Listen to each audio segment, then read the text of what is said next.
Hey, what's up guys, Luke here from Screen Fiends, and today we're having a look at the Fate of the Furious. So we're 8 movies into the Fast and the Furious franchise and it shows no signs of slowing down.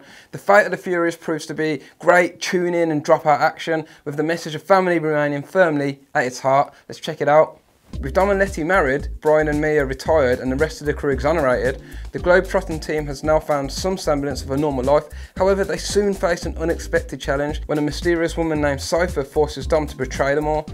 Now they must unite to bring home the men who made them a family and stop Cypher from unleashing chaos. So I've got to admit, I fanboy over this film way more than I probably should, but it's interesting because over the years the franchise has only gone from strength to strength. So to me this franchise is a bit of an anomaly because no one would have said 16 years ago that this franchise would have been one of the biggest box office draws in history. And for me this is down to a couple of important reasons.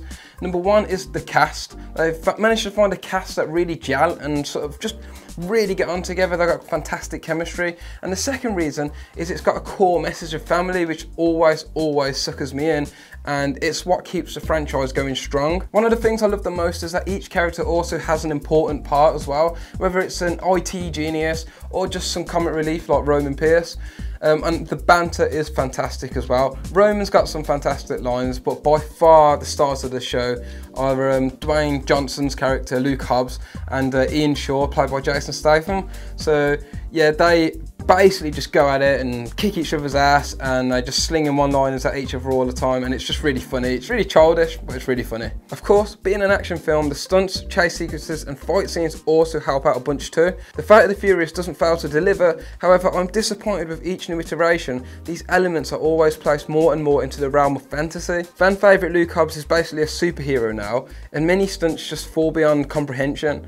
I feel this is a franchise that would benefit from some more practical effects, which in my opinion may be less grandiose but are far more impressive. However, the chase sequences are hugely exciting, and I've got to give props to the fight choreography, especially the prison fight scene, which is slickly put together. So in regards to the writing, these films are never going to win any awards, but what is apparent is again with each iteration that the writing has improved, and again it's improved here. I know the writing isn't amazing and some of it is pretty bad.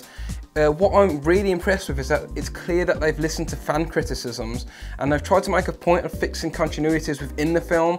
It does kind of fall apart when the bigger stunts come up and everything goes more sort of crazy, but for the most part it helps out a whole bunch when they're driving through streets full of people that they're actually bibbing their horns. It makes so much more sense and it's much more believable as well. So I've got to give them props for that. Again, it's not going to win any awards, but it's a nice step forward. But as I said earlier, it's the cast that carries these films, who together are greater than the sum of their parts. Joining the cast this time is Scott Eastwood as the character nicknamed Little Nobody. He's a welcome addition to the films, but is largely outshone by everyone else. Also joining is Charlize Theron as the genius hacker known as Cypher, and I have to say she did a great job.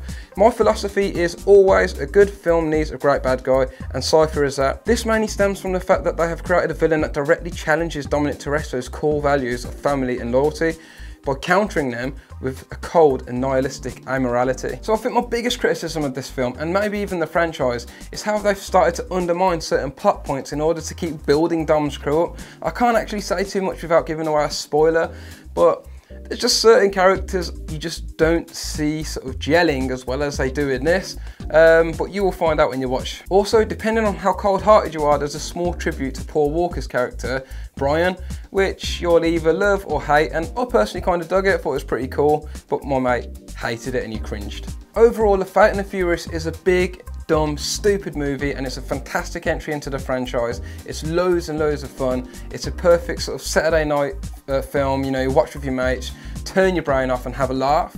But that's just my opinion. What do you think of it? Do you love it? Do you hate it? Has it outstayed its welcome? Leave a comment below. Don't forget to subscribe, and for your fix, keep it Screen Fiends.